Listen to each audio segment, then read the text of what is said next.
السلام عليكم ورحمة الله تعالى وبركاته. مساء الخير للجميع، أهلا وسهلا. نتمنى تكونوا بخير وعلى خير وبصحة جيدة. بزاف ديال التلامذ كيصيفطوا ليا في الخاص: عافاك أستاذ، واش كاينة شي منهجية تقدر نستعملوها أو تكون صالحة لأي موضوع؟ غادي نجاوبكم على هذا السؤال. غير هو الجواب ديالي بغيتكم تركزوا فيه مزيان. هو إن صح التعبير ما كنقولوش منهجية صالحة لأي موضوع، وإنما كنقولوا واحد المنهجية اللي نقدر نركب عليها بعض المواضيع. فباش نعطيكم منهجية صالحة لأي موضوع راه يستحيل، لأن لي زارغيومون هما اللي مهمين. ملي كنقول لك لي زارغيومون الحجج هما اللي مهمين في هذا الشيء كله. المقدمة تقدر تكون صالحة لأي موضوع، الخاتمة تقدر تكون صالحة لأي موضوع، ولكن العرض صعيب تلقى عرض صالح لبزاف د المواضيع ولا لأي موضوع، ما يمكنش. لذا كاينين حجج يعاونوك ولكن ما يضمنوش لك 10/10. الوغ هاد المنهجيه اللي غنشوفوا اليوم هي منهجيه تقدر تعاونك بنسبه 70-80%. ولكن الا كنتي ذكي وكنتي عارف كيفاش تتعامل مع الموضوع تقدر انك تستعمل لي زارغيومون او بيان سور راه غادي تجيب المعدل ديالك. شنو كتقول هاد المقدمه؟ Dans nos jours, plusieurs phénomènes occupent une place importante dans notre vie quotidienne et suscitent de nombreuses discussions. Certains les considèrent comme bénéfiques, tandis que d'autres estiment qu'ils présentent des inconvénients. Face à cette diversité de points de vue, quelle position convient-il d'adopter? إذا المقدمة ديالنا كتقول dans nos jours plusieurs phénomènes. نتوما تقدروا تبدلوا فينومين بالسوجي. إذا في هذا العصر اللي كنعيشوا حنا دابا بزاف ديال الظواهر ولا بزاف ديال الأحداث، بزاف ديال المواضيع occupe une place importante dans notre vie quotidienne، كتشغل واحد المكانة مهمة في حياتنا اليومية et suscite de nombreuses discussions، وكتخلق لينا واحد العدد كبير من النقاشات.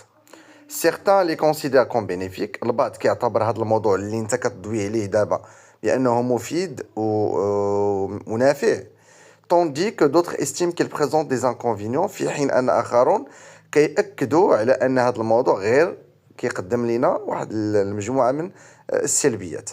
Face à cette diversité de points de vue، في ظل هاد الخلافات وهاد التعارضات اللي كاينين في الآراء، quelle position convient-il d'adopter؟ شنو الموقف اللي خاصنا نتخذه بخصوص هذا الموضوع، او بصيغه اخرى واش حنا هذا الموضوع متفقين معه ولا ضده. دونك كانت هذه هي المقدمه صالحه لاي موضوع، تقدر انك تعتمد عليها في اي موضوع. بالنسبه للعرض غادي تقول هاد لي زارغيومون هادو اللي كيعطوك غير واحد 30 او 40%، ولكن تقدر تضيف انت دي زارغيومون عندهم علاقه بالموضوع اللي عطاك. باش تخرج من باب واسع غتقول pour ma part je pense qu'il est nécessaire d'examiner cette question avec objectivité. بالنسبة ليا كنعتقد بأنه من الضروري خاصني نتعامل أو لا نحاول ما أمكن ناخذ هذا الموضوع بجدية وبمسؤولية أكثر. Tout d'abord, ce phénomène peut avoir des effets positifs sur l'individu et sur la société, dans la mesure où il contribue au progrès et au développement. إذن أولا هذا الموضوع اللي عندنا حنا ولا هذه الظاهرة اللي كنناقشوها حنا دابا اللي هي الموضوع اللي غيعطيك يقدر يكون عنده آثار إيجابية على الفرد وعلى المجتمع، ويقدر أنه يساهم في التطور ولا في التنمية. L'argument الثالث: ensuite il influence nos comportements, nos choix et notre manière de penser. ثم كيأثر على السلوكات ديالنا وعلى الاختيارات ديالنا بطريقه كتخلينا نفكروا مزيان او بطريقه خاصنا نفكروا مزيان في هذا الموضوع، وكيأثر بيان سور على الطريقه ديالنا في التفكير. Par ailleurs, il peut également engendrer certaines conséquences négatives lorsqu'il est mal utilisé ou mal compris.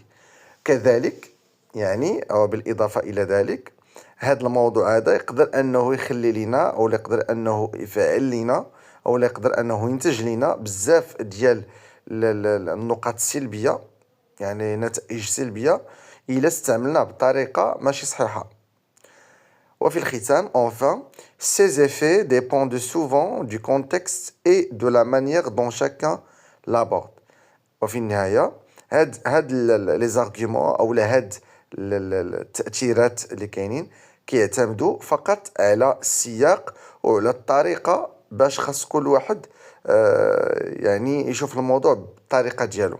بمعنى آخر، كل واحد وكيفاش كيشوف داك السوجي اللي تعطالو. متفقين؟ حسب السياق وحسب الطريقة باش كيفكر غيقدر أنه يعبر على السوجي بطريقته الشخصية، يعني مع أو ضد. ثم في النهاية أو في الختام، يعني في la conclusion كتقول: En conclusion, cette question présente à la fois des avantages et des inconvénients. Il est donc essentiel d'adopter une attitude responsable et réfléchie afin d'en tirer le meilleur parti tout en évitant ces efforts négatifs.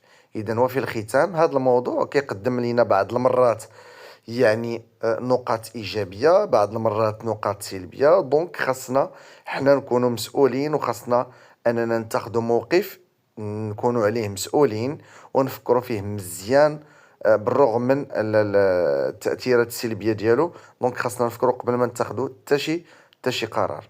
كان هذا هو الموضوع ديالنا والمنهجية ديالنا. نتمنى تكونوا استفدتوا، ونتلاقاو في فيديو مقبل بإذن الله.